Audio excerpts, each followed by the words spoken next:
ਸਤਨਾਮ ਸ੍ਰੀ ਵਾਹਿਗੁਰੂ ਜੀ। ਅੰਤ ਨਾ ਸਿਫਤਿ ਕਹਿਣ ਨਾ ਅੰਤ, ਅੰਤ ਨਾ ਕਰਨੈ ਦੇਣ ਨਾ ਅੰਤ।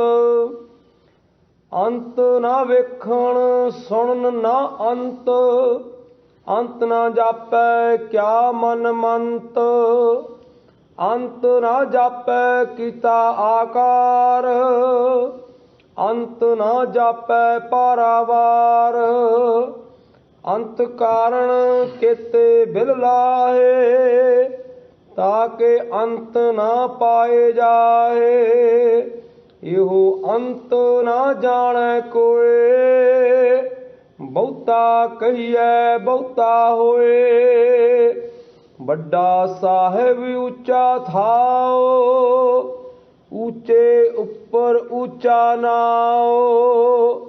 ਏ ਵਡ ਉੱਚਾ ਹੋਵੈ ਕੋਇ, ਤਿਸ ਉੱਚੇ ਕੋ ਜਾਣੈ ਸੋਇ। ਜੇ ਵਡ ਆਪ ਜਾਣੈ ਆਪ ਆਪ, ਨਾਨਕ ਨਦਰੀ ਕਰਮੀ ਦਾਤ। ਜੇ ਵਡ ਆਪ ਜਾਣੈ ਆਪ ਆਪ, ਨਾਨਕ ਨਦਰੀ ਕਰਮੀ ਦਾਤ। ਅੰਤ ਨਾ ਸਿਫਤੀ ਕਹਿਣ ਨਾ ਅੰਤ। ਵਾਹਿਗੁਰੂ ਜੀ ਕਾ ਖਾਲਸਾ, ਵਾਹਿਗੁਰੂ ਜੀ ਕੀ ਫਤਿਹ। ਪਰਮ ਸਨਮਾਨਯੋਗ ਸਤਿਗੁਰੂ ਮਹਾਰਾਜ ਦੀ ਸਾਜੀ ਨਵਾਜੀ ਹੋਈ ਗੁਰੂ ਖਾਲਸਾ ਸਤ ਸੰਗਤ ਜੀਓ, ਸਤਿਗੁਰੂ ਨੇ ਅਪਾਰ ਬਖਸ਼ਿਸ਼ ਕੀਤੀ। ਆਪ ਸੰਗਤਾਂ ਸਤਿਗੁਰੂ ਦੇ ਪਾਵਨ ਪਵਿੱਤਰ ਸੋਹਣੇ ਦਰਬਾਰ ਦੀਆਂ ਹਾਜ਼ਰੀਆਂ ਭਰ ਰਹੇ ਹੋ। ਇੱਕ ਵਾਰ ਕਲਗੀਧਰ ਪਾਤਸ਼ਾਹ ਚੋਜੀ ਪ੍ਰੀਤਮ ਸਾਹਿਬੇ ਕਮਾਲ ਧੰਨ ਸ਼੍ਰੀ ਗੁਰੂ ਗੋਬਿੰਦ ਸਿੰਘ ਸਾਹਿਬ ਜੀ ਮਹਾਰਾਜ ਹਜ਼ੂਰ ਦੇ ਚਰਨਾਂ ਦੇ ਵਿੱਚ ਗੁਰਸਿੱਖਾਂ ਨੇ ਬੇਨਤੀ ਕੀਤੀ, ਐ ਗਰੀਬ ਨਵਾਜ ਸਤਿਗੁਰੂ ਜੀਓ, ਸਾਨੂੰ ਕਿਰਪਾ ਕਰਕੇ ਇਹ ਦੱਸੋ, ਜਿਹੜੇ ਗੁਰਸਿੱਖ ਮਾਈ ਭਾਈ ਤੁਹਾਡੇ ਦਰ 'ਤੇ ਹਾਜ਼ਰ ਹੁੰਦੇ ਹਨ, ਉਹਨਾਂ ਨੂੰ ਕਿਹੜੀ ਦਾਤ ਬਖਸ਼ਿਸ਼ ਕਰਦੇ ਹੋ? ਤਾਂ ਹਜ਼ੂਰ ਨੇ ਆਖਿਆ, ਜਿਹੜੇ ਗੁਰਸਿੱਖ ਮਾਈ ਭਾਈ ਗੁਰੂ ਚਰਨਾਂ ਵਿੱਚ ਹਾਜ਼ਰ ਹੁੰਦੇ ਹਨ, ਉਹਨਾਂ 'ਤੇ ਗੁਰੂ ਦੀ ਮਿਹਰ ਹੁੰਦੀ ਹੈ। ਜਿਹੜੇ ਗੈਰ ਹਾਜ਼ਰ ਰਹਿੰਦੇ ਹਨ, ਉਹ ਗੁਰੂ ਦੀ ਮਿਹਰ ਤੋਂ ਵਾਂਝੇ ਰਹਿ ਜਾਂਦੇ ਹਨ। ਸਤਿਗੁਰੂ ਦੇ ਬਚਨ ਸਨ, ਹਾਜ਼ਰਾਂ ਕੋ ਮਿਹਰ ਹੈ, ਬੇਹਾਜ਼ਰਾਂ ਕੋ ਬੇਮਿਹਰ ਹੈ। ਜਿਹੜੇ ਗੁਰਸਿੱਖ ਮਾਈ ਭਾਈ ਸਤਿਗੁਰੂ ਦੇ ਚਰਨਾਂ ਵਿੱਚ ਹਾਜ਼ਰ ਹੁੰਦੇ ਹਨ, ਉਹਨਾਂ 'ਤੇ ਹੀ ਸਤਿਗੁਰੂ ਦੀ ਮਿਹਰ ਹੁੰਦੀ ਹੈ।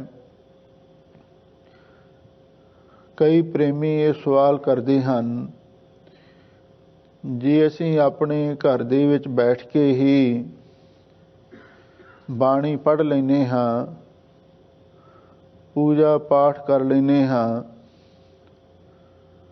ਕੁਝ ਨਾ ਕੁਝ ਸਿਮਰਨ ਵੀ ਕਰ ਲੈਂਦੇ ਹਾਂ, ਕਿ ਇਹਦੇ ਨਾਲ ਸਾਨੂੰ ਗੁਰੂ ਦੀ ਮਿਹਰ ਨਹੀਂ ਪ੍ਰਾਪਤ ਹੋਵੇਗੀ?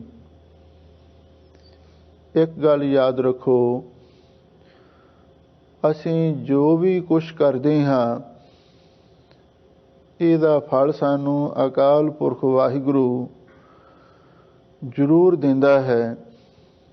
ਚਾਹੇ ਆਪਾਂ ਘਰ ਦੇ ਵਿੱਚ ਬੈਠ ਕੇ ਕਰੀਏ ਤੇ ਚਾਹੇ ਗੁਰੂ ਚਰਨਾਂ ਦੇ ਵਿੱਚ ਬੈਠ ਕੇ ਕਰੀਏ, ਪਰ ਇੱਕ ਗੱਲ ਜ਼ਰੂਰ ਹੈ, ਹਜ਼ੂਰ ਨੇ ਆਖਿਆ ਸੀ, ਜਿਹੜਾ ਗੁਰਸਿੱਖ ਮਾਈ ਭਾਈ ਗੁਰੂ ਚਰਨਾਂ ਦੇ ਵਿੱਚ ਹਾਜ਼ਰ ਹੋ ਕੇ ਬਾਣੀ ਸੁਣਦਾ ਹੈ, ਸਿਮਰਨ ਕਰਦਾ ਹੈ, ਉਹਦੇ ਉੱਤੇ ਸਤਿਗੁਰੂ ਦੀ ਵਿਸ਼ੇਸ਼ ਮਿਹਰ ਹੁੰਦੀ ਹੈ।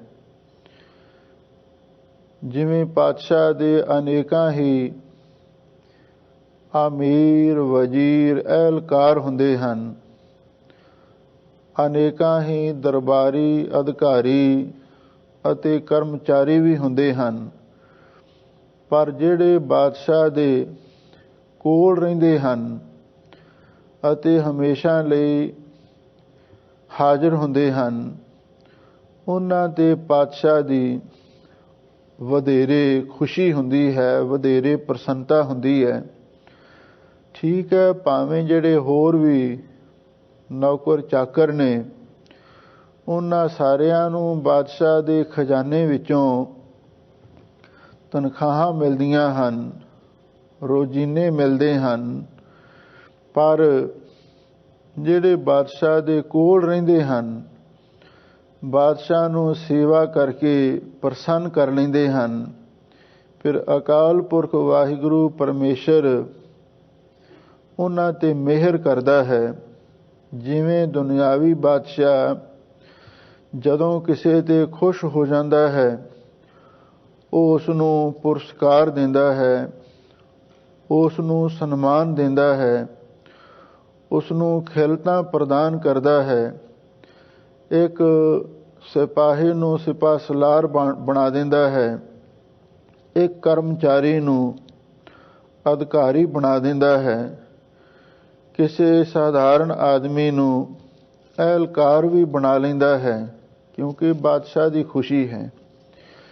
ਇਸੇ ਤਰ੍ਹਾਂ ਜਿਹੜੇ ਜਿਹੜੇ ਗੁਰਸਿੱਖ ਮਾਈ ਭਾਈ ਸਤਿਗੁਰੂ ਦੇ ਚਰਨਾਂ ਵਿੱਚ ਹਾਜ਼ਰ ਹੁੰਦੇ ਹਨ, ਉਹਨਾਂ 'ਤੇ ਵਿਸ਼ੇਸ਼ ਵਾਹਿਗੁਰੂ ਦੀ ਕਿਰਪਾ ਹੁੰਦੀ ਹੈ।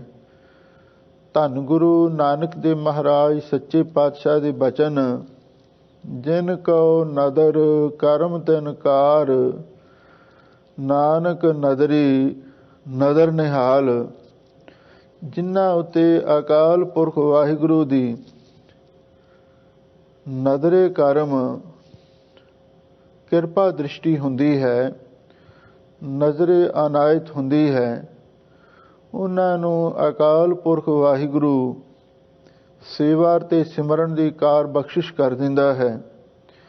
ਤੇ ਫਿਰ ਨਦਰ ਦਾ ਮਾਲਕ ਅਕਾਲ ਪੁਰਖ ਵਾਹਿਗੁਰੂ ਉਹਨਾਂ 'ਤੇ ਨਦਰ ਕਰਦਾ ਹੈ ਤੇ ਫਿਰ ਉਹਨਾਂ ਨੂੰ ਨਿਹਾਲ ਕਰ ਦਿੰਦਾ ਹੈ। ਕਿਉਂਕਿ ਬਾਦਸ਼ਾਹ ਚਾਹੇ ਕਿਸੇ ਨੂੰ ਕੋਈ ਵੀ ਇਨਾਮ ਦੇ ਸਕਦਾ ਹੈ, ਔਰ ਇੱਥੋਂ ਤੱਕ ਬਾਦਸ਼ਾਹ ਖੁਸ਼ ਹੋਵੇ ਕਿਸੇ ਨੂੰ ਆਪਣਾ ਤਖਤੋ ਤਾਜ ਵੀ ਦੇ ਸਕਦਾ ਹੈ। ਇਸੇ ਤਰ੍ਹਾਂ ਜਿਹੜੇ ਵਾਹਿਗੁਰੂ ਦੇ ਪਿਆਰੇ ਹਨ, ਸਤਿਗੁਰੂ ਦੇ ਪਿਆਰੇ ਹਨ, ਜਦੋਂ ਉਹ ਸਤਿਗੁਰੂ ਦੇ ਚਰਨਾਂ ਦੇ ਵਿੱਚ ਰਹਿ ਕੇ ਭਾਵਨਾ ਨਾਲ, ਸਿਦਕ ਦੇ ਨਾਲ, ਪ੍ਰੇਮ ਦੇ ਨਾਲ ਸੇਵਾ ਕਰਦੇ ਹਨ, ਤਾਂ ਉਹਨਾਂ ਨੂੰ ਵੀ ਇਨਾਮ ਮਿਲਦੇ ਨੇ, ਬਖਸ਼ਾਂ ਪ੍ਰਾਪਤ ਹੁੰਦੀਆਂ ਨੇ। ਜਿਵੇਂ ਭਗਤ ਕਬੀਰ ਜੀ ਨੇ ਲਿਖਿਆ ਹੈ, ਅਬ ਤੋ ਜਾਏ ਚਰੇ ਸਿੰਘਾਸਨ, ਮਿਲੇ ਹੈ ਸਾਰੰਗ ਪਾਨੀ, ਰਾਮ ਕਬੀਰਾ ਏਕ ਭਏ ਹੈ, ਕੋਈ ਨਾ ਸਕੈ ਪਛਾਨੀ।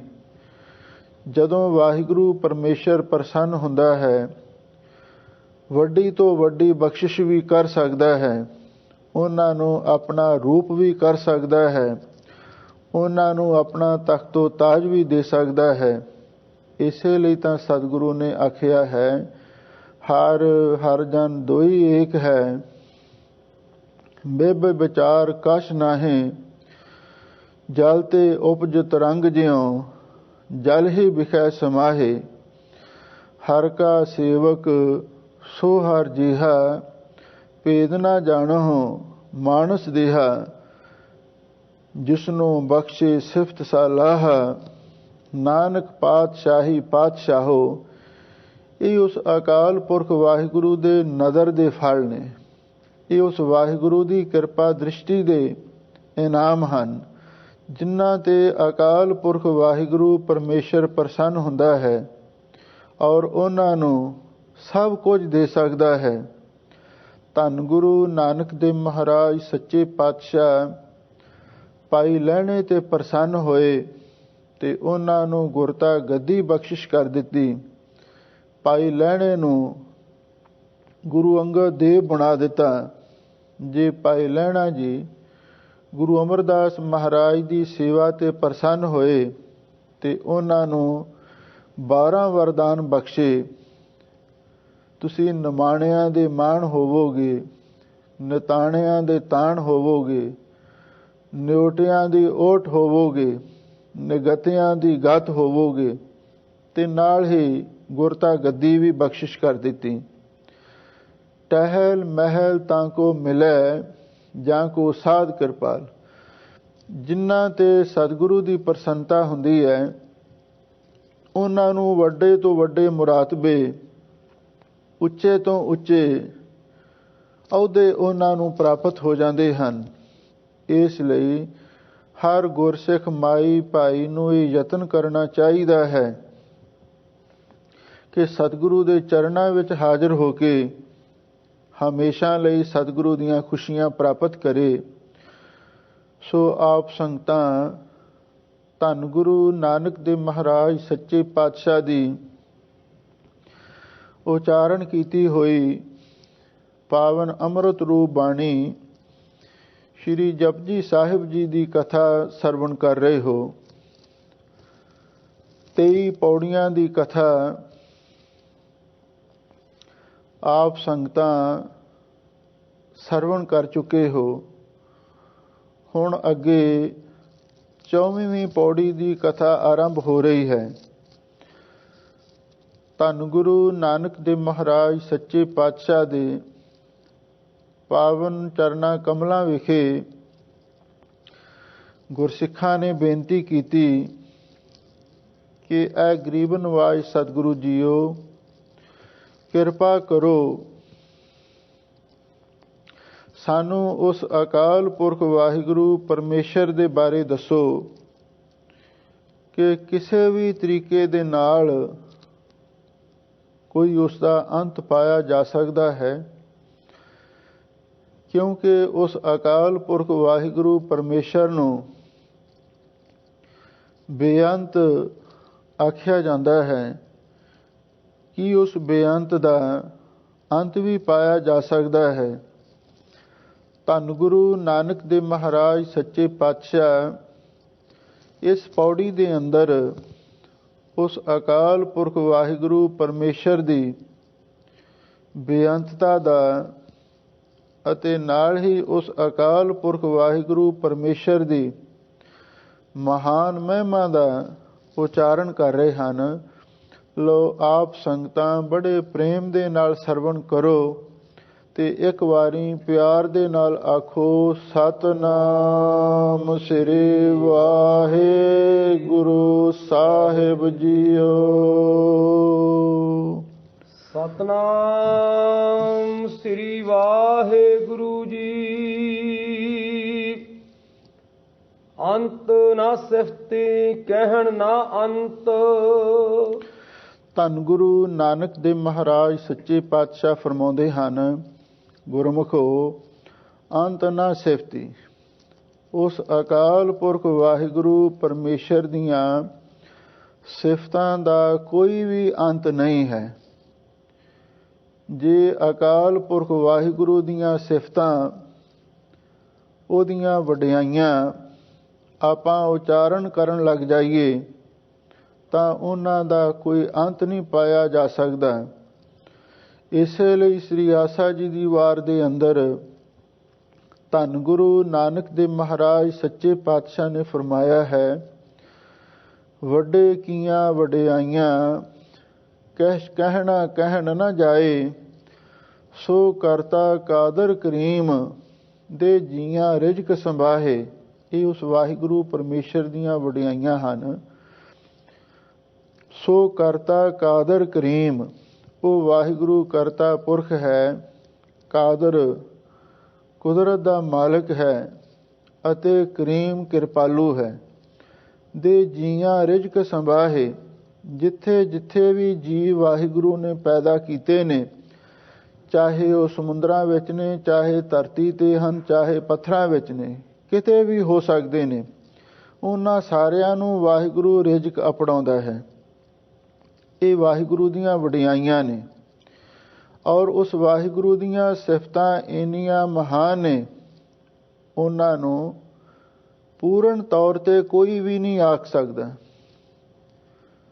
ਇੱਕ ਥਾਂ 'ਤੇ ਪੰਜਵੇਂ ਗੁਰਦੇਵ ਧੰਨ ਗੁਰੂ ਅਰਜਨ ਦੇਵ ਮਹਾਰਾਜ ਨੇ ਫਰਮਾਇਆ ਹੈ, ਗਈ ਬਹੋੜ ਬੰਦੀ ਛੋੜ, ਨਿਰੰਕਾਰ ਦੁਖਦਾਰੀ, ਕਰਮ ਨਾ ਜਾਣਾ ਧਰਮ ਨਾ ਜਾਣਾ, ਲੋਭੀ ਮਾਇਆ ਧਾਰੀ। ਇਹ ਵਾਹਿਗੁਰੂ ਦੀਆਂ ਸਿਫਤਾਂ ਨੇ। ਗਈ ਬਹੋੜ, ਉਹ ਵਾਹਿਗੁਰੂ ਗਈ ਹੋਈ ਨੂੰ ਮੋੜਨ ਵਾਲਾ ਹੈ।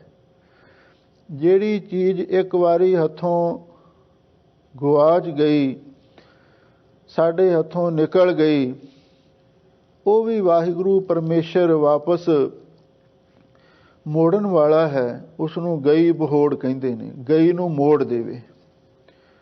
ਗਈ ਬਹੋੜ ਬੰਦੀ ਛੋੜ। ਦੂਜੀ ਸਿਫਤ ਉਹਦੀ ਇਹ ਵੀ ਹੈ, ਉਹ ਵਾਹਿਗੁਰੂ ਪਰਮੇਸ਼ਰ ਬੰਦੀ ਛੋੜ ਪਿਤਾ ਹੈ। ਜਿਵੇਂ ਕਲਗੀਧਰ ਪਾਤਸ਼ਾਹ ਧੰਨ ਸ਼੍ਰੀ ਗੁਰੂ ਹਰਗੋਬਿੰਦ ਸਾਹਿਬ ਮਹਾਰਾਜ, ਪੰਜ ਪਿਆਲੇ ਪੰਜ ਪੀਰ ਛਠਮ ਪੀਰ ਬੈਠਾ ਗੁਰ ਭਾਰੀ, ਅਰਜਨ ਕਾਇਆ ਪਲਟ ਕੈ ਮੂਰਤ ਹਰਗੋਬਿੰਦ ਸੁਵਾਰੀ। ਧੰਨ ਗੁਰੂ ਹਰਗੋਬਿੰਦ ਸਾਹਿਬ ਮਹਾਰਾਜ ਸੱਚੇ ਪਾਤਸ਼ਾਹ ਗਵਾਲੀਅਰ ਦੇ ਕਿਲ੍ਹੇ ਵਿੱਚ ਗਏ, ਜਿਹੜੇ ਉੱਥੇ 52 ਉਮਰ ਕੈਦੀ ਰਾਜੇ ਸਨ। ਉਹਨਾਂ ਨੇ ਸਤਿਗੁਰੂ ਦੇ ਚਰਨਾਂ ਵਿੱਚ ਬੇਨਤੀ ਕੀਤੀ, ਸੱਚੇ ਪਾਤਸ਼ਾਹ ਅਸੀਂ ਆਪ ਜੀ ਦੀ ਸ਼ਰਨ ਵਿੱਚ ਆਏ ਹਾਂ, ਕੀ ਸਾਡੀ ਵੀ ਬੰਦ ਖਲਾਸੀ ਹੋ ਸਕਦੀ ਹੈ? ਧੰਨ ਗੁਰੂ ਹਰਗੋਬਿੰਦ ਸਾਹਿਬ ਮਹਾਰਾਜ ਸੱਚੇ ਪਾਤਸ਼ਾਹ ਕਹਿਣ ਲੱਗੇ, ਜੇ ਵਾਹਿਗੁਰੂ ਨੂੰ ਪਾਇਆ ਅਸੀਂ ਤੁਹਾਨੂੰ ਨਾਲ ਹੀ ਲੈ ਕੇ ਜਾਵਾਂਗੇ। ਉਧਰੋਂ ਜਹਾਂਗੀਰ ਬਾਦਸ਼ਾਹ ਨੇ ਰਿਹਾਈ ਦੇ ਆਰਡਰ ਜਾਰੀ ਕਰ ਦਿੱਤੇ।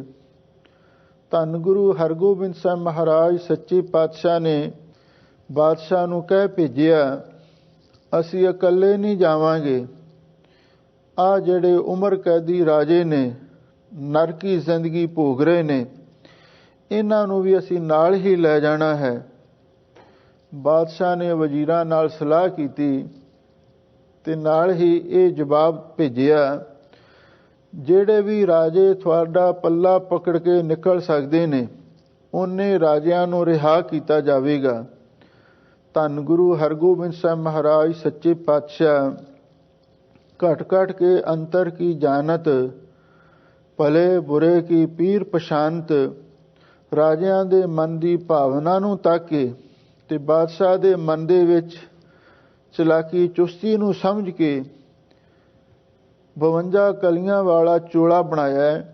ਜਿੰਨੇ ਵੀ ਰਾਜੇ ਸਨ ਉਹਨਾਂ ਸਾਰਿਆਂ ਨੂੰ ਆਖਿਆ, ਆਓ ਤੁਸੀਂ ਸਾਡਾ ਪੱਲਾ ਫੜ ਲਓ ਤੇ ਯਾਦ ਰੱਖੋ, ਜਿਸਨੇ ਇੱਕ ਵਾਰ ਗੁਰੂ ਦਾ ਪੱਲਾ ਪਕੜ ਲਿਆ ਉਹ ਇੱਥੇ ਵੀ ਕੈਦ ਵਿੱਚੋਂ ਮੁਕਤ ਹੋ ਜਾਂਦਾ ਹੈ ਤੇ ਅੱਗੇ ਜਮਾਂ ਦੀ ਕੈਦ ਤੋਂ ਵੀ ਮੁਕਤ ਹੋ ਜਾਵੇਗਾ। ਧੰਨ ਗੁਰੂ ਹਰਗੋਬਿੰਦ ਸਾਹਿਬ ਮਹਾਰਾਜ ਸੱਚੇ ਪਾਤਸ਼ਾਹ ਨੇ ਉਹਨਾਂ 52 ਉਮਰ ਕੈਦੀ ਰਾਜਿਆਂ ਨੂੰ ਰਿਹਾ ਕਰਵਾਇਆ। ਇਸ ਲਈ ਉਹਨਾਂ ਨੂੰ ਬੰਦੀ ਛੋੜ ਪਿਤਾ ਕਹਿ ਕੇ ਵੀ ਸੰਗਤਾਂ ਯਾਦ ਕਰਦੀਆਂ ਨੇ। ਇਹ ਵਾਹਿਗੁਰੂ ਦੀਆਂ ਸਿਫਤਾਂ ਨੇ, ਇਹ ਗੁਰੂ ਪਰਮੇਸ਼ਰ ਦੀਆਂ ਸਿਫਤਾਂ ਨੇ। ਗਈ ਬਹੋੜ ਬੰਦੀ ਛੋੜ ਨਿਰੰਕਾਰ ਦੁਖਦਾਰੀ।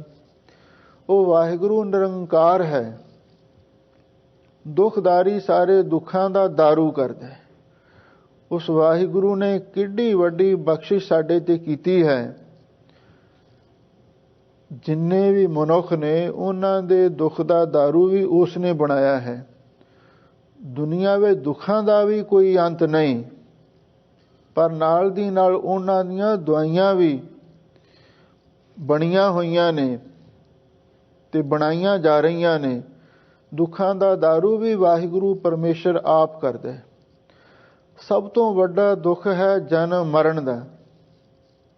ਹਜ਼ੂਰ ਕਹਿੰਦੇ ਨੇ ਉਹ ਵਾਹਿਗੁਰੂ ਇਸ ਜਨਮ ਮਰਨ ਦੇ ਦੁੱਖ ਦਾ ਵੀ ਇਲਾਜ ਕਰਦਾ ਹੈ। ਜਨਮ ਮਰਨ ਦੇ ਦੁੱਖ ਦਾ ਦਾਰੂ ਕੀ ਹੈ? ਉਹ ਹੈ ਵਾਹਿਗੁਰੂ ਪਰਮੇਸ਼ਰ ਦਾ ਨਾਮ। ਜਿਹੜਾ ਵੀ ਗੁਰਸਿੱਖ ਮਾਈ ਭਾਈ ਗੁਰੂ ਦੇ ਪਾਸੋਂ ਸਿੱਖੀ ਦੀ ਰਹਿਤ ਮਰਜ਼ਾਦਾ ਦੇ ਅਨੁਸਾਰ ਗੁਰਮਤਿ ਨਾਮ ਪ੍ਰਾਪਤ ਕਰ ਲੈਂਦਾ ਹੈ ਤੇ ਫਿਰ ਉਸ ਨਾਮ ਦੀ ਕਮਾਈ ਕਰਦਾ ਹੈ। ਗੁਰੂ ਨਾਨਕ ਸਾਹਿਬ ਜੀ ਦੇ ਪਿੱਛੇ ਬਚਨ ਆਏ ਨੇ, ਮੰਨੇ ਕੀ ਗਤ ਕਹੀ ਨਾ ਜਾਏ। ਜਿਹੜਾ ਨਾਮ ਦੀ ਕਮਾਈ ਕਰਦਾ ਹੈ ਉਹਦੀ ਅਵਸਥਾ ਇੰਨੀ ਉੱਚੀ ਹੋ ਜਾਂਦੀ ਹੈ ਔਰ ਇੰਨੀ ਮਹਾਨ ਹੋ ਜਾਂਦੀ ਹੈ, ਉਹਦੀ ਅਵਸਥਾ ਬਿਆਨ ਹੀ ਨਹੀਂ ਕੀਤੀ ਜਾ ਸਕਦੀ। ਇਸੇ ਲਈ ਹਜ਼ੂਰ ਕਹਿੰਦੇ ਨੇ ਨਾਮ ਜਪਣ ਵਾਲਾ ਉਹ ਜਨਮ ਮਰਨ ਤੋਂ ਵੀ ਨਿਜਾਤ ਹਾਸਲ ਕਰ ਲੈਂਦਾ। ਇਹ ਵਾਹਿਗੁਰੂ ਦੀਆਂ ਸਿਫਤਾਂ ਨੇ।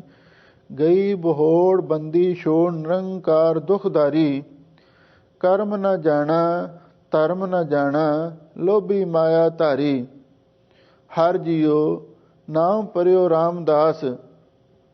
ਇਹ ਵਾਹਿਗੁਰੂ ਪਰਮੇਸ਼ਰ ਦੀਆਂ ਸਿਫਤਾਂ ਤੇ ਨਾਲ ਨਾਲ ਅਰਦਾਸ ਵੀ ਕੀਤੀ ਹੈ। ਹਰ ਜੀਓ ਨਿਮਾਣਿਆ ਤੂੰ ਮਾਣ, ਨਚੀਜਿਆਂ ਚੀਜ਼ ਕਰੇ ਮੇਰਾ ਗੋਬਿੰਦ, ਤੇਰੀ ਕੁਦਰਤ ਕਉ ਕੁਰਬਾਨ। ਉਸ ਵਾਹਿਗੁਰੂ ਦੀਆਂ ਇਹ ਵੀ ਸਿਫਤਾਂ ਨੇ। ਉਹ ਵਾਹਿਗੁਰੂ ਨਿਮਾਣਿਆਂ ਨੂੰ ਮਾਣ ਬਖਸ਼ਿਸ਼ ਕਰਦਾ ਹੈ ਤੇ ਇਸ ਦੇ ਨਾਲ ਹੀ ਨਚੀਜਿਆਂ ਚੀਜ਼ ਕਰੇ ਮੇਰਾ ਗੋਬਿੰਦ। ਉਹ ਮੇਰਾ ਗੋਬਿੰਦ ਅਕਾਲ ਪੁਰਖ ਵਾਹਿਗੁਰੂ ਪਰਮੇਸ਼ਰ ਜਿਹੜੇ ਬਿਲਕੁਲ ਨਾ ਚੀਜ਼ ਨੇ, ਤੁੱਛ ਨੇ, ਕੱਖਾਂ ਤੋਂ ਵੀ ਹੌਲੇ ਨੇ, ਜਿਨ੍ਹਾਂ ਨੂੰ ਕੋਈ ਪੁੱਛਦਾ ਤੱਕ ਨਹੀਂ ਹੈ, ਉਹਨਾਂ ਨੂੰ ਵੀ ਵਾਹਿਗੁਰੂ ਪਰਮੇਸ਼ਰ ਕੋਈ ਨਾ ਕੋਈ ਚੀਜ਼ ਬਣਾ ਦਿੰਦਾ ਹੈ। ਉਹਨਾਂ ਦੀ ਹਸਤੀ ਵੀ ਸੰਸਾਰ ਦੇ ਵਿੱਚ ਨਾਮਵਰ ਹੋ ਜਾਂਦੀ ਹੈ।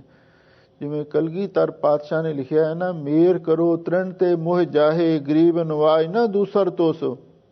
ਜਿਹੜੇ ਮੇਰੇ ਵਰਗੇ ਕੱਖ ਸਨ, ਕੱਖਾਂ ਤੋਂ ਵੀ ਹੌਲੇ ਸਨ, ਤੇ ਤੁਸੀਂ ਉਹਨਾਂ ਨੂੰ ਪਹਾੜ ਜਿੱਡੇ ਬਣਾ ਦਿੱਤਾ। ਨਚੀਜਿਆਂ ਚੀਜ਼ ਕਰੇ ਮੇਰਾ ਗੋਬਿੰਦ। ਇਹ ਮੇਰੇ ਪਾਤਸ਼ਾਹ ਦੀ ਵਡਿਆਈ ਹੈ, ਇਹ ਮੇਰੇ ਵਾਹਿਗੁਰੂ ਦੀ ਸਿਫਤ ਹੈ। ਉਹ ਨਚੀਜਿਆਂ ਨੂੰ ਚੀਜ਼ ਕਰ ਦਿੰਦਾ ਹੈ। ਧੰਨ ਗੁਰੂ ਹਰਿਰਾਏ ਸਾਹਿਬ ਮਹਾਰਾਜ ਸੱਚੇ ਪਾਤਸ਼ਾਹ ਜਦੋਂ ਮਾਲਵੇ ਦੀ ਧਰਤੀ ਤੇ ਵਿਚਰ ਰਹੇ ਸਨ ਤਾਂ ਉਸ ਵੇਲੇ ਕੁਝ ਉਹ ਲੋਕ ਸਨ, ਗਰੀਬ ਲੋਕ, ਜਿਨ੍ਹਾਂ ਨੂੰ ਕੋਈ ਕਿਤੇ ਬਹਿਣ ਨਹੀਂ ਸੀ ਦਿੰਦਾ, ਕਿਤੇ ਕੋਈ ਰਹਿਣ ਨਹੀਂ ਸੀ ਦਿੰਦਾ। ਔਰ ਉਹਨਾਂ ਨੇ ਧੰਨ ਗੁਰੂ ਹਰਿਰਾਏ ਸਾਹਿਬ ਮਹਾਰਾਜ ਸੱਚੇ ਪਾਤਸ਼ਾਹ ਦੀ ਸ਼ਰਨ ਲਈ ਆ ਕੇ ਕਹਿਣ ਲੱਗੇ, ਸੱਚੇ ਪਾਤਸ਼ਾਹ ਤੁਸੀਂ ਨਿਮਾਣਿਆਂ ਦੇ ਮਾਣ ਹੋ, ਨਚੀਜਿਆਂ ਨੂੰ ਚੀਜ਼ ਬਣਾ ਦਿੰਦੇ ਹੋ, ਤੇ ਕਿਰਪਾ ਕਰੋ ਸਾਨੂੰ ਰਹਿਣ ਦੇ ਲਈ ਕੋਈ ਜਗ੍ਹਾ ਦਿਓ। ਧੰਨ ਗੁਰੂ ਹਰਿਰਾਏ ਸਾਹਿਬ ਮਹਾਰਾਜ ਸੱਚੇ ਪਾਤਸ਼ਾਹ ਨੇ ਬਚਨ ਕੀਤਾ, ਅੱਛਾ ਹੁਣ ਤੁਸੀਂ ਇੱਕ ਵਾਰੀ ਇੱਥੋਂ ਚੱਲ ਕੇ ਜਿੱਥੇ ਵੀ ਰਾਤ ਪਈ ਉੱਥੇ ਜਾ ਕੇ ਆਰਾਮ ਕਰਨਾ ਔਰ ਉੱਥੇ ਹੀ ਪਿੰਡ ਦੀ ਮੋਹੜੀ ਗੱਡ ਦਿਓ। ਅੱਗੇ ਜੋ ਵੀ ਕੁਝ ਹੋਵੇਗਾ ਗੁਰੂ ਦੇ ਭਰੋਸੇ ਤੇ ਠੀਕ ਹੋਵੇਗਾ। ਭਾਈ ਕਾਲਾ ਤੇ ਭਾਈ ਕਰਮਾ ਔਰ ਇਹਨਾਂ ਦਾ ਹੋਰ ਭਾਈਚਾਰਾ ਸੀ ਔਰ ਇਹਨਾਂ ਨੇ ਗੁਰੂ ਮਹਾਰਾਜ ਦਾ ਬਚਨ ਮੰਨ ਕੇ ਜਿੱਥੇ ਰਾਤ ਪਈ ਉੱਥੇ ਪਿੰਡ ਦੀ ਮੋਹੜੀ ਗੱਡ ਦਿੱਤੀ। ਜਿਹੜਾ ਇਸ ਇਲਾਕੇ ਦਾ ਚੌਧਰੀ ਸੀ ਜੈਤ ਪੁਰਾਣਾ, ਉਹਨੂੰ ਆਪਣੇ ਬਾਹੂਬਲ ਦਾ ਬਹੁਤ ਵੱਡਾ ਘਮੰਡ ਸੀ, ਕਿਉਂਕਿ ਇਹਦੇ ਬਾਰੇ ਇਤਿਹਾਸ ਵਿੱਚ ਲਿਖਿਆ ਮਿਲਦਾ ਹੈ ਜਦੋਂ ਇਸ ਦਾ ਜਨਮ ਹੋਇਆ ਸੀ ਤਾਂ ਉਸ ਵੇਲੇ ਇਹਦੇ ਮੱਥੇ ਚੜ੍ਹਦਾ ਸੂਰਜ ਲੱਗਿਆ ਸੀ ਤੇ ਨਾਲ ਹੀ ਇੱਕ ਸ਼ੇਰ ਪਾਣੀ ਪੀਂਦਾ ਹੋਇਆ ਦਿਖਾਈ ਦਿੱਤਾ ਸੀ। ਇਹ ਦੋ ਕਾਰਨਾਂ ਕਰਕੇ ਜੈਤ ਪੁਰਾਣਾ ਬਹੁਤ ਤਕੜਾ ਸੂਰਬੀਰ ਯੋਧਾ ਹੋਇਆ। ਇਹਨੂੰ ਆਪਣੇ ਬਾਹੂਬਲ ਦਾ ਮਾਣ ਸੀ ਔਰ ਇਸ ਨੇ ਭਾਈ ਕਾਲੇ ਕਿਆਂ ਤੇ ਚੜ੍ਹਾਈ ਕਰ ਦਿੱਤੀ।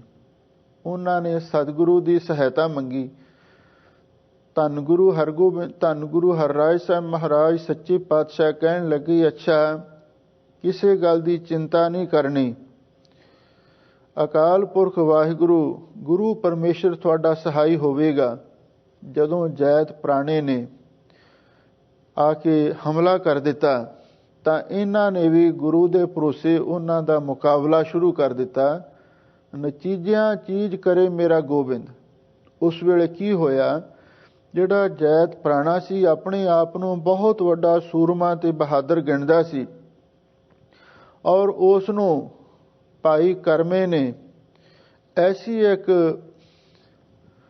ਵਰਸ਼ੀ ਮਾਰੀ, ਔਰ ਕਹਿੰਦੇ ਨੇ ਜੈਤ ਪ੍ਰਾਣਾ ਥਾਂ ਤੇ ਹੀ ਢੇਰੀ ਹੋ ਗਿਆ।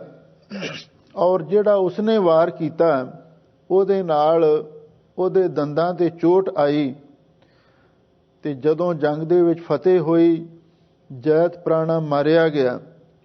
ਤੇ ਜਿਹੜੇ ਕਾਲੇ ਕੇ ਸਨ ਬਜ਼ੁਰਗ, ਇਹ ਸਾਰੇ ਸਤਿਗੁਰੂ ਦੇ ਪਾਸ ਆਏ, ਤੇ ਇਹ ਭਾਈ ਕਰਮੇ ਨੇ ਕੁਛ ਮਾਣ ਦੇ ਨਾਲ ਇਹ ਗੱਲ ਆਖੀ, ਕਹਿੰਦਾ ਮਹਾਰਾਜ ਅਸਾਂ ਤੇ ਸੁਣਿਆ ਸੀ ਜੈਤ ਪ੍ਰਾਣਾ ਬਹੁਤ ਵੱਡਾ ਸੂਰਮਾ ਹੈ, ਬੜਾ ਬਹਾਦਰ ਆਦਮੀ ਹੈ, ਪਰ ਮਹਾਰਾਜ ਜਿਹੜਾ ਉਹਨੇ ਵਾਰ ਕੀਤਾ ਬਸ ਮੇਰੇ ਤਾਂ ਥੋੜੀ ਜਿਹੀ ਦੰਦਾਂ ਤੇ ਚੋਟ ਆਈ। ਗੁਰੂ ਮਹਾਰਾਜ ਸੱਚੇ ਪਾਤਸ਼ਾਹ ਕਹਿਣ ਲੱਗੇ, ਤੈਨੂੰ ਪਤਾ ਹੈ ਤੈਨੂੰ ਕਿਹਦੀ ਸਹਾਇਤਾ ਦੇ ਨਾਲ ਇਹ ਵਡਿਆਈ ਪ੍ਰਾਪਤ ਹੋਈ ਹੈ, ਇਹ ਜਿੱਤ ਹਾਸਲ ਹੋਈ ਹੈ? ਇਹ ਕਹਿਣ ਲੱਗਾ, ਮਹਾਰਾਜ ਮੈਨੂੰ ਤੇ ਇਸ ਗੱਲ ਦਾ ਪਤਾ ਨਹੀਂ।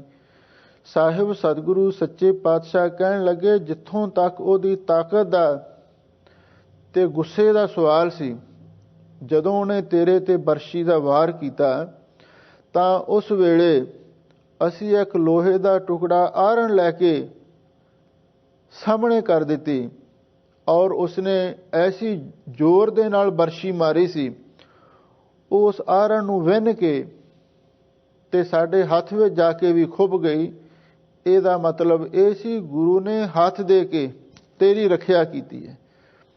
ਸਤਿਗੁਰੂ ਕਹਿਣ ਲੱਗੇ, ਉਹਦੇ ਵਿੱਚ ਤਾਕਤ ਤਾਂ ਇੰਨੀ ਸੀ, ਉਹ ਲੋਹੇ ਦੀ ਆਰਨ ਨੂੰ ਵੀ ਪਾਰ ਕਰਕੇ ਤੇ ਸਾਡੇ ਹੱਥ ਨੂੰ ਵੀ ਜਿਹੜੀ ਚੋਟ ਪਹੁੰਚਾ ਸਕਦੀ ਹੈ। ਤੇ ਜੇ ਗੁਰੂ ਨਾ ਅੰਗ ਸੰਗ ਹੁੰਦੇ ਤੇ ਤੂੰ ਮਜਾਲ ਹੈ ਉਹਨਾਂ ਦੇ ਸਾਹਮਣੇ ਖਲੋ ਸਕਦਾ। ਇਹ ਸਾਰੀ ਗੁਰੂ ਦੀ ਕਿਰਪਾ ਹੋਈ ਹੈ। ਦੁਕਾਲੰ ਪ੍ਰਣਾਸੀ ਦਇਆਲੰ ਸਰੂਪੇ ਸਦਾ ਅੰਗ ਸੰਗਿਆ ਭੰਗੰਗ ਬਪੂਤੇ। ਚਲੋ ਇਹਨਾਂ ਨੇ ਮੁਆਫੀ ਮੰਗੀ, ਸੱਚੇ ਪਾਤਸ਼ਾਹ ਤੁਸੀਂ ਨਿਮਾਣਿਆਂ ਦੇ ਮਾਣ ਹੋ, ਨਤੀਜਿਆਂ ਨੂੰ ਚੀਜ਼ ਬਖਸ਼ਿਸ਼ ਕਰਦੇ ਹੋ। ਹੁਣ ਜਦੋਂ ਕੁਝ ਸਮਾਂ ਉੱਥੇ ਰਹਿੰਦਿਆਂ ਨੂੰ ਹੋਇਆ, ਹੁਣ ਛੋਟੇ ਛੋਟੇ ਬੱਚੇ ਵੀ ਹਨ, ਇਹਨਾਂ ਨੂੰ ਖਾਣ ਲਈ ਕੁਝ ਨਹੀਂ ਮਿਲ ਰਿਹਾ। ਭਾਈ ਕਾਲਾ ਇੱਕ ਦਿਨ ਆਪਣੇ ਭਤੀਜਿਆਂ ਨੂੰ ਨਾਲ ਲੈ ਕੇ, ਜਿਨ੍ਹਾਂ ਦਾ ਨਾਮ ਫੂਲ ਤੇ ਸੰਦਲੀ ਲਿਖਿਆ ਹੋਇਆ, ਧੰਨ ਗੁਰੂ ਹਰਿਰਾਏ ਸਾਹਿਬ ਮਹਾਰਾਜ ਸੱਚੇ ਪਾਤਸ਼ਾਹ ਦੇ ਪਾਸ ਹਾਜ਼ਰ ਹੋਇਆ, ਔਰ ਉਹਨਾਂ ਬੱਚਿਆਂ ਨੂੰ ਜਿਵੇਂ ਸਿਖਾਇਆ ਗਿਆ ਸੀ ਉਹਨਾਂ ਨੇ ਸਤਿਗੁਰੂ ਦੇ ਅੱਗੇ ਜਾ ਕੇ ਢਿੱਡ ਵਜਾਉਣੇ ਸ਼ੁਰੂ ਕਰ ਦਿੱਤੇ, ਢਿੱਡਾਂ ਤੇ ਜਿਵੇਂ ਹੱਥ ਮਾਰਨ ਲੱਗ ਪਏ। ਸਤਿਗੁਰੂ ਕਹਿਣ ਲੱਗੇ, ਭਾਈ ਕਾਲਿਆ ਇਹ ਕੀ ਬੱਚੇ ਕਰ ਰਹੇ ਨੇ? ਭਾਈ ਕਾਲੇ ਨੇ ਆਖਿਆ, ਸੱਚੇ ਪਾਤਸ਼ਾਹ ਇਹ ਬੱਚੇ ਢਿੱਡੋਂ ਭੁੱਖੇ ਨੇ, ਇਹ ਕੁਝ ਖਾਣ ਲਈ ਮੰਗਦੇ ਨੇ। ਧੰਨ ਗੁਰੂ ਹਰਿਰਾਏ ਸਾਹਿਬ ਮਹਾਰਾਜ ਸੱਚੇ ਪਾਤਸ਼ਾਹ ਕੋ ਹਰ ਸਮਾਨ ਨਹੀਂ ਰਾਜਾ, ਦਇਆ ਦੇ ਘਰ ਆਏ ਤੇ ਉਹਨਾਂ ਵੱਲ ਤੱਕ ਕੇ ਕਹਿਣ ਲੱਗੇ, ਕਾਲਿਆ ਤੂੰ ਇਹਨਾਂ ਦਾ ਫਿਕਰ ਨਾ ਕਰ, ਇਹ ਤੇ ਇੱਥੋਂ ਦੇ ਰਾਜੇ ਹੋਣਗੇ, ਇਹਨਾਂ ਦੇ ਘੋੜੇ ਜਮਨਾ ਵਿੱਚੋਂ ਪਾਣੀ ਪੀਆ ਕਰਨਗੇ। ਆ ਜਿਹੜੇ ਨਾਭੇ ਪਟਿਆਲੇ ਜੀਂਦ ਵਾਲੇ ਰਾਜੇ ਹੋਏ ਨੇ ਸਾਰੇ ਇਹਨਾਂ ਦੀ ਔਲਾਦ ਹੀ ਸੀ। ਇਹ ਹੈ ਗੁਰੂ ਦੀਆਂ ਬਖਸ਼ਾਂ, ਨਤੀਜਿਆਂ ਚੀਜ਼ ਕਰੇ ਮੇਰਾ ਗੋਬਿੰਦ, ਤੇਰੀ ਕੁਦਰਤ ਕਉ ਕੁਰਬਾਨ।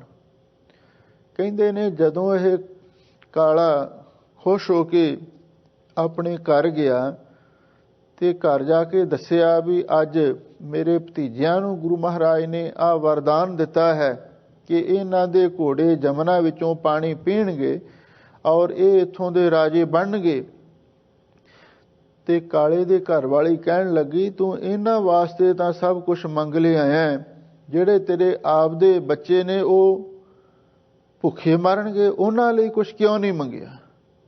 ਇਹ ਗੱਲ ਸੁਣ ਕੇ ਭਾਈ ਕਾਲਾ ਦੂਸਰੇ ਦਿਨ ਆਪਣੇ ਬੱਚਿਆਂ ਨੂੰ ਨਾਲ ਲੈ ਕੇ ਸਤਿਗੁਰੂ ਦੇ ਕੋਲ ਚਲਿਆ ਗਿਆ ਤੇ ਉਹਨਾਂ ਨੇ ਵੀ ਉਸੇ ਤਰ੍ਹਾਂ ਹੀ ਢਿੱਡ ਵਜਾਏ। ਸਤਿਗੁਰੂ ਕਹਿਣ ਲੱਗੇ, ਭਾਈ ਕਾਲਿਆ ਕੀ ਗੱਲ ਹੈ, ਇਹ ਬੱਚੇ ਕੌਣ ਨੇ, ਕਿਸ ਦੇ ਨੇ?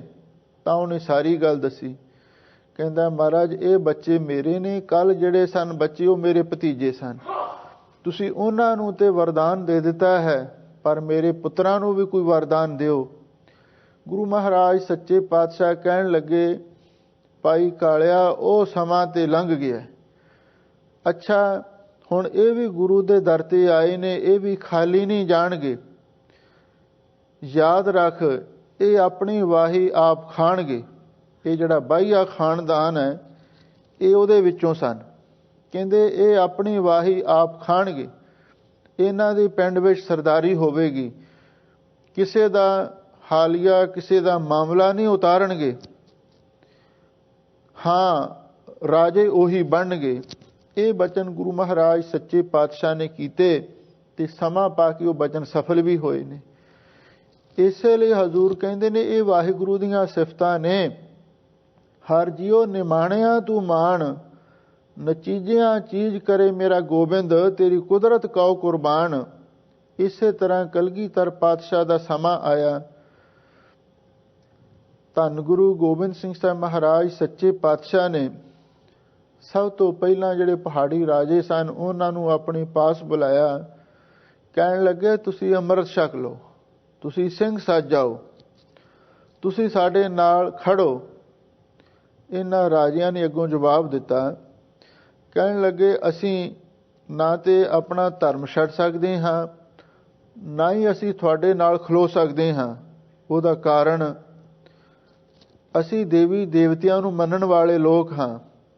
ਜਿਹੜੇ ਗੁਰਸਿੱਖ ਨੇ ਉਹ ਕੇਵਲ ਅਕਾਲ ਦੇ ਪੁਜਾਰੀ ਨੇ। ਅਸੀਂ ਆਪਣੇ ਦੇਵੀ ਦੇਵਤਿਆਂ ਤੋਂ ਹੀ ਆਪਣਾ ਕੰਮ ਸਾਰ ਲੈਂਦੇ ਹਾਂ, ਇਸ ਲਈ ਅਸੀਂ ਅੰਮ੍ਰਿਤ ਛਕਣ ਲਈ ਤਿਆਰ ਨਹੀਂ।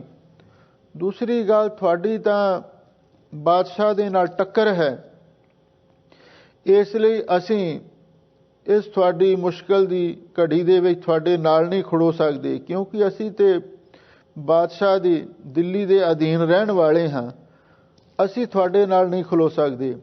ਤੇ ਗੁਰੂ ਮਹਾਰਾਜ ਸੱਚੇ ਪਾਤਸ਼ਾਹ ਕਹਿਣ ਲੱਗੇ, ਭਾਈ ਅਸਾਂ ਤੇ ਇਹ ਸੋਚਿਆ ਸੀ ਜ਼ੁਲਮ ਦੇ ਖਿਲਾਫ ਤੁਸੀਂ ਸਾਡੇ ਨਾਲ ਖੜੋਗੇ, ਸਾਡੇ ਨਾਲ ਲੜੋਗੇ, ਪਰ ਹੁਣ ਵਾਹਿਗੁਰੂ ਨੂੰ ਕੁਝ ਹੋਰ ਪਾਉਂਦਾ ਹੈ।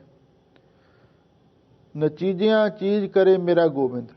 ਗੁਰੂ ਮਹਾਰਾਜ ਕਹਿਣ ਲੱਗੇ, ਅੱਛਾ ਤੁਸੀਂ ਹੁਣ ਔਰੰਗਜ਼ੇਬ ਦੇ ਖੈਰ ਖੁਆਹ ਬਣੇ ਰਹੋ, ਪਰ ਹੁਣ ਕੁਝ ਸਮੇਂ ਤੋਂ ਬਾਅਦ ਖਾਲਸੇ ਨੇ ਆਪਣਾ ਜ਼ੋਰ ਫੜ ਲੈਣਾ ਹੈ ਔਰ ਜ਼ੁਲਮ ਦੇ ਖਿਲਾਫ ਉਸਨੇ ਟੱਕਰ ਲੈਣੀ ਹੈ। ਜਿਹੜਾ ਵੀ ਉਹਦੇ ਸਾਹਮਣੇ ਅੜੇਗਾ ਉਹ ਖਤਮ ਹੋ ਜਾਵੇਗਾ। ਇਹ ਬਚਨ ਕਹਿ ਕੇ ਗੁਰੂ ਮਹਾਰਾਜ ਸੱਚੇ ਪਾਤਸ਼ਾਹ ਨੇ ਸਮੁੱਚੀਆਂ ਸੰਗਤਾਂ ਨੂੰ ਬਿਨਾਂ ਕਿਸੇ ਜਾਤ ਪਾਤ ਵਰਨ ਸ਼ਰਮ ਦੇ ਭੇਦ ਤੇ ਕਹਿ ਦਿੱਤਾ ਵੀ ਆਓ ਤੁਸੀਂ ਅੰਮ੍ਰਿਤ ਛਕੋ, ਤੁਸੀਂ ਖਾਲਸੇ ਬਣੋ। ਔਰ ਉਹਨਾਂ ਨੇ ਗੁਰੂ ਦਾ ਬਚਨ ਮੰਨਣਾ ਸ਼ੁਰੂ ਕਰ ਦਿੱਤਾ। ਜਦੋਂ ਪਹਿਲ ਗੁਰੂ ਮਹਾਰਾਜ ਸੱਚੇ ਪਾਤਸ਼ਾਹ ਨੇ ਖਾਲਸਾ ਫੌਜ ਤਿਆਰ ਕੀਤੀ, ਨੀਵੀਆਂ ਜਾਤਾਂ ਦੇ ਬਹੁਤੇ ਲੋਕ ਸਨ, ਉੱਚੀਆਂ ਜਾਤਾਂ ਦੇ ਤਾਂ ਪਹਿਲਾਂ ਹੀ ਹੰਕਾਰੀ ਸਨ, ਉਹ ਤੇ ਗੁਰੂ ਦੀ ਗੱਲ ਮੰਨਣ ਲਈ ਘੱਟ ਹੀ ਤਿਆਰ ਹੋਏ, ਪਰ ਨੀਵੀਆਂ ਜਾਤਾਂ ਦੇ ਲੋਕ ਬਹੁਤ ਸਾਰੇ ਸਿੰਘ ਬਣੇ ਤੇ ਜਿਹੜੇ ਪਹਾੜੀ ਲੋਕ ਸਨ ਉਹ ਮਖੌਲ ਕਰਨ, ਕਹਿਣ ਵੀ ਵਣ ਦੀ ਲੱਕੜੀ ਇਕੱਠੀ ਕੀਤੀ ਹੈ, ਇਹ ਜਿਹੜੀ ਤੁਹਾਡੀ ਖਾਲਸਾ ਫੌਜ ਹੈ ਸ਼ਾਹੀ ਫੌਜ ਦਾ ਕਿਵੇਂ ਮੁਕਾਬਲਾ ਕਰੇਗੀ। ਲੋਕ ਗੱਲਾਂ ਕਰਦੇ ਸਨ। ਪਰ ਧੰਨ ਗੁਰੂ ਗੋਬਿੰਦ ਸਿੰਘ ਸਾਹਿਬ ਮਹਾਰਾਜ ਸੱਚੇ ਪਾਤਸ਼ਾਹ ਨੇ ਬਚਨ ਕੀਤੇ, ਜਿਨ ਕੀ ਜਾਤ ਬਰਨ ਕੁਲ ਮਾਹੀ, ਸਰਦਾਰੀ ਨ ਭਈ ਕਦਾਹੀ, ਤਿਨਹੀ ਕੋ ਸਰਦਾਰ ਬਣਾਉ, ਤਬੈ ਗੋਬਿੰਦ ਸਿੰਘ ਨਾਮ ਕਹਾਉ। ਇਹ ਕਲਗੀਧਰ ਪਾਤਸ਼ਾਹ ਦੀ ਵਡਿਆਈ ਸੀ, ਨਚੀਜਿਆਂ ਚੀਜ਼ ਕਰੇ ਮੇਰਾ ਗੋਬਿੰਦ।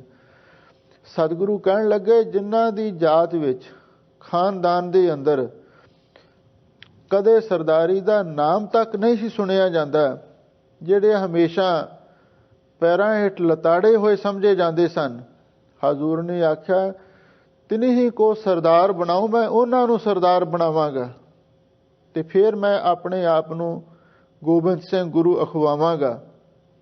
ਜੇ ਕਿਸੇ ਨੇ ਮਾਣ ਕੀਤਾ ਬਈ ਇਹ ਤੇ ਚਿੜੀਆਂ ਨੇ ਤੇ ਜਿਹੜੇ ਸ਼ਾਹੀ ਫੌਜ ਦੇ ਜਵਾਨ ਨੇ ਉਹ ਬਾਜ ਨੇ, ਤਾਂ ਗੁਰੂ ਮਹਾਰਾਜ ਨੇ ਜਵਾਬ ਦਿੱਤਾ ਸੀ, ਚਿੜੀਆਂ ਪਾਸੋਂ ਬਾਜ ਤੜਾਉਂ ਤਬੈ ਗੋਬਿੰਦ ਸਿੰਘ ਨਾਮ ਕਹਾਉਂ। ਤੁਸੀਂ ਕੀ ਸਮਝੋਗੇ? ਆ ਜਿਹੜੇ ਬੜੇ ਬੜੇ ਬਾਜ ਨੇ, ਮੁਗਲ ਪਠਾਨ ਨੇ, ਆਪਣੇ ਆਪ ਨੂੰ ਬੜੇ ਸੂਰਮੇ ਸਮਝਦੇ ਨੇ, ਦੂਸਰਿਆਂ ਨੂੰ ਆਪਣਾ ਸ਼ਿਕਾਰ ਸਮਝਦੇ ਨੇ।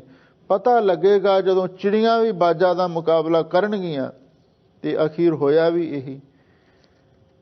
ਹੁਣ ਤੁਸੀਂ ਅਨੰਦਪੁਰ ਸਾਹਿਬ ਨੂੰ ਲਗਾਤਾਰ 9 ਮਹੀਨੇ ਘੇਰਾ ਪਾਈ ਰੱਖਿਆ, ਪਰ ਕਿਸੇ ਦੀ ਮਜਾਲ ਨਹੀਂ ਸੀ ਕੋਈ ਅਨੰਦਪੁਰ ਸਾਹਿਬ ਦੀ ਜੂਹ ਵਿੱਚ ਪੈਰ ਰੱਖਦਾ। ਖਾਲਸੇ ਫੌਜ ਦੀ ਇੰਨੀ ਤਾਂਘ ਪਈ, ਇੰਨਾ ਦਬਦਬਾ ਬਣਿਆ ਕਿ ਸ਼ਾਹੀ ਫੌਜਾਂ ਤੇ ਕੀ ਤੁਰਕ ਪਹਾੜੀ ਰਾਜਿਆਂ ਦੀਆਂ ਫੌਜਾਂ ਅਨੰਦਪੁਰ ਸਾਹਿਬ ਵੱਲ ਨੂੰ ਝਾਕਦੀਆਂ ਤੱਕ ਨਹੀਂ ਸਨ। ਇਹ ਐਸੀ ਗੁਰੂ ਮਹਾਰਾਜ ਸੱਚੇ ਪਾਤਸ਼ਾਹ ਨੇ ਖਾਲਸੇ ਨੂੰ ਵਡਿਆਈ ਬਖਸ਼ੀ।